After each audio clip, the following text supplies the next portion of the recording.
തിരുവനന്തപുരം നെടുമങ്ങാട്ട് gas cylinder പൊട്ടിത്തെറിച്ചൊരു അപകടമുണ്ടായി. ഒരു വീട് ഭാഗികമായി തകർന്നുപോയി. കഴിഞ്ഞ ദിവസം വാങ്ങിയ സിലിണ്ടറാണ് പൊട്ടിത്തെറിച്ചതെന്ന് വീട്ടുകാർ പറഞ്ഞു. ഉമേഷ് ബാലകൃഷ്ണൻ ഈ വാർത്തയുടെ അപ്ഡേറ്റ് നൽകും തിരുവനന്തപുരത്ത്. പറയൂ ഉമേഷ്. Good morning.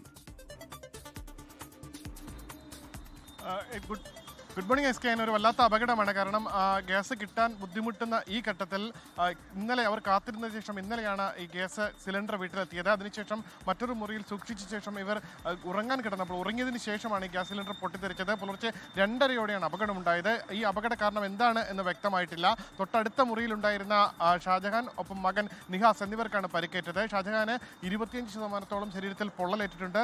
മകൻ നിഹാസിന്റെ തലയ്ക്ക് പരിക്കേറ്റിട്ടുണ്ട്. ഈ പൊട്ടിത്തെറിയുടെ ആഘാതത്തിൽ ഇഷ്ടികകളടക്കം വന്ന് വീണാണ് മകന് തലയ്ക്ക് പരിക്കേറ്റത്. എന്തായാലും രണ്ടുപേരെയും തിരുവനന്തപുരം മെഡിക്കൽ കോളേജിലേക്ക് മാറ്റിയിട്ടുണ്ട്. വീട് ഭാഗികമായി തകർന്നിട്ടുണ്ട്. വീട്ടുപകരണങ്ങൾ, പ്രത്യേകിച്ച് അടുക്കളയിലുണ്ടായിരുന്ന പൂർണ്ണമായ ഉപകരണങ്ങൾ പൂർണ്ണമായി തകർന്നിട്ടുണ്ട്. വലിയൊരു ശബ്ദവും അതിനുശേഷം തീപിടുത്തവും ഉണ്ടായി. എന്തായാലും എന്താണ് കാരണം എന്നുള്ളത് അന്വേഷിക്കേണ്ടതുണ്ട്. കാരണം ഇത്തരത്തിൽ ഗ്യാസ് കിട്ടാതിരിക്കുന്ന ഈ ഘട്ടത്തിൽ ഗ്യാസ് സിലിണ്ടർ നിറച്ചതിൽ വീണ്ടും റീഫിൽ ചെയ്തതിൽ ഏതെങ്കിലും രീതിയിൽ സുരക്ഷാ മാനദണ്ഡങ്ങൾ പാലിക്കാത്തതാണോ കാരണം തുടങ്ങിയവയെല്ലാം പരിശോധിക്കേണ്ടതുണ്ട്. എന്തായാലും വീട്ടുകാർക്ക് വലിയ നഷ്ടമാണ് ഉണ്ടായിരിക്കുന്നത്. ഒപ്പം വീട്ടുകാർക്ക് പരുക്കുമേറ്റിട്ടുണ്ട്. എന്തായാലും 25% പൊള്ളലേറ്റ ഷാജഹാന്റെ നില കുറച്ചുകൂടി തീവ്രപരിചരണ വിഭാഗത്തിലേക്ക് മാറ്റാനുള്ള തീരുമാനത്തിലേക്ക് മെഡിക്കൽ കോളേജ് നീങ്ങുന്നുണ്ട്. S K.